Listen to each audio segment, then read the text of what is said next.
সেই জন্যে আমরা তখনই কমিট করেছিলাম যে আমরা একটা কমিশন তৈরি করব। তো কমিশন ইতিমধ্যে তৈরি হয়েছে। দুঃখের সঙ্গে আমরা জানলাম যে কমিশনের রিপোর্ট তৈরি হয়েছে, কিন্তু রিপোর্টে কোনো আলোচনা হয়নি পরবর্তীকালে।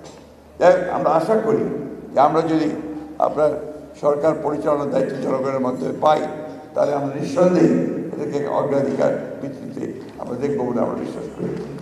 একটা কথা না বলে পারছি না, সেটা হচ্ছে যে আপনাদের সাংবাদিকদের তো অনেকগুলো ইউনিয়ন আছে, বিএফইউজি, বিজেইউসি, আবার দুই দলের দুই ভাগ আছে, তিন ভাগ। তো নিজেরাই তো আপনারা দলীয় হয়ে যাচ্ছে। আজকে বাইরে সাহেব যে কথা বললেন, রাজনৈতিক দলগুলো তো আপনার কাউকে পকেটের মধ্যে নিতে চায় না। আপনারা যদি পকেটে ঢুকে যান, তখন কিন্তু দ্যাট বিকামস এ প্রবলেম। কারণ আমরা দেখছি তো যে আপনার গত 15 বছর কি হয়েছে। আমরা দেখেছি গত 15 বছর নিজেরাই উদ্যোগী হয়ে আপনারা ফ্যাসিলিটিকে সমর্থন করেছেন। এটা আমাদের দেখা, এই দেশের মানুষের দেখা। তো সেই জায়গাগুলোতে আপনাদেরও কমিটমেন্টের প্রয়োজন আছে যে আপনারা ওই জায়গাগুলো থেকে নিজেরা বাইরে থাকবেন।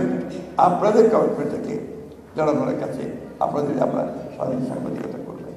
আমি বক্তব্য বাড়াবো না, সবার আগে এসেছি, সবার শেষে বক্তব্য রাখতে গিয়ে যেটাকে বলা হয় যে তো ভালো, এখন অনেকে আছেন বৈশ্বিক চলে যাওয়ার কথা। তো আমি আবার ধন্যবাদ জানাই যে আপনারা আমাকে দেখেছেন। কমিটমেন্ট বলতে এটাই যে আমরা যদি জনগণের ভোটে নির্বাচিত সরকার গঠন করতে পারি, তাহলে নিশ্চয়ই প্রায়োরিটি পাবে।